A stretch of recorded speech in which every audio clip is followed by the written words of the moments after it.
Hello everyone, and welcome to my channel. Today, we're going to talk about a topic that is extremely sensitive in China: religious freedom. Recently, I came across a video on X, formerly Twitter, showing a Chinese traffic officer helping a kneeling monk cross the street. The original poster tried to use this clip as evidence that religious freedom exists in China. But I must say clearly, this argument is not only laughable, but also logically flawed. The video may prove that there are still devout believers in China, but it proves absolutely nothing about the existence of religious freedom. Let me reiterate my stance. One that I believe many Chinese people share. There is no religious freedom in China. Some people might be confused. After all, in many Chinese cities you can see religious buildings of all kinds. Christian churches, mosques, Buddhist temples, and Taoist shrines. It might appear that multiple religions coexist peacefully. But the truth is, while these buildings may physically exist, what they preach and how they operate are tightly controlled. Many of them have strayed far from their original teachings. In China, any legal religious institution or activity must first be approved by the Communist Party. In other words, religion in China survives only by sacrificing its core doctrines and accepting political correctness imposed by the state. Take Christianity as an example. Which parts of the Bible can be preached, which must be censored or reinterpreted through a cynicized lens? That's all determined by the Chinese Communist Party. Any religious content that doesn't align with the core values of socialism will be censored, altered, or outright suppressed. Religious leaders and administrators are also vetted and appointed by the party. One of the most striking examples is the selection of Tibetan Buddhist reincarnated lamas. The party insists on approving the legitimate successor to the Dalai Lama, creating a decades-long standoff with the Tibetan spiritual community. Today, nearly all places of worship in China are decorated with the national flag and portraits of Xi Jinping.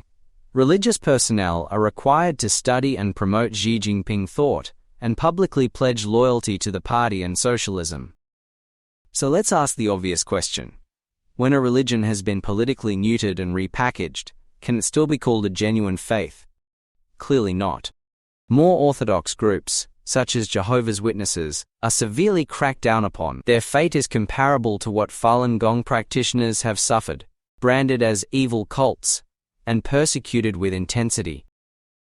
This explains why we sometimes see absurd and surreal religious spectacles in China, different religions being managed under the same bureaucratic office.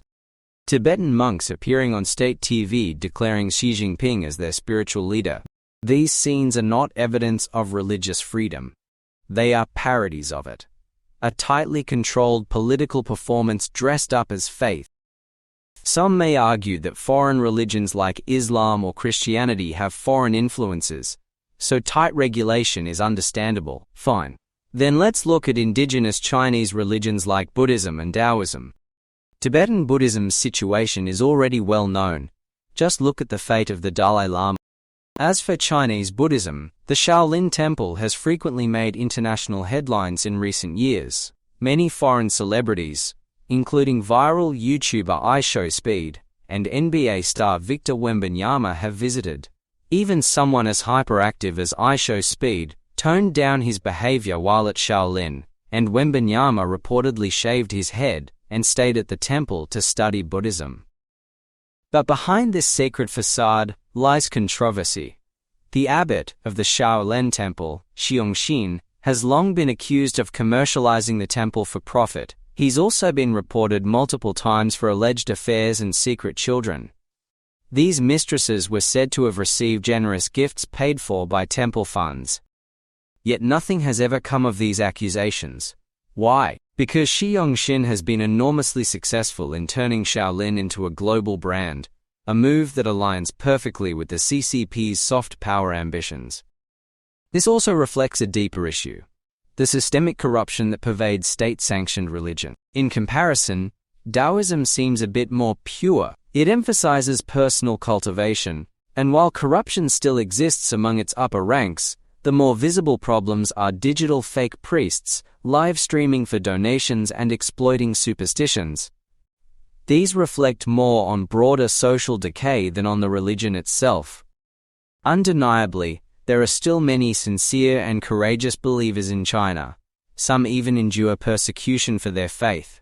They deserve deep respect. But let's be honest, the religions allowed to exist in China today are not the original versions. They've been sanitized, repurposed, and weaponized, allowed to operate only as political decor to help the CCP project an illusion of tolerance. And if China were to close itself off again one day, these tolerated religions could disappear overnight, because at its core, religion asks questions about faith, authority, and morality. And that is exactly what the Communist Party does not want people to question. If you found this insightful, feel free to like, comment, and share. See you in the next episode.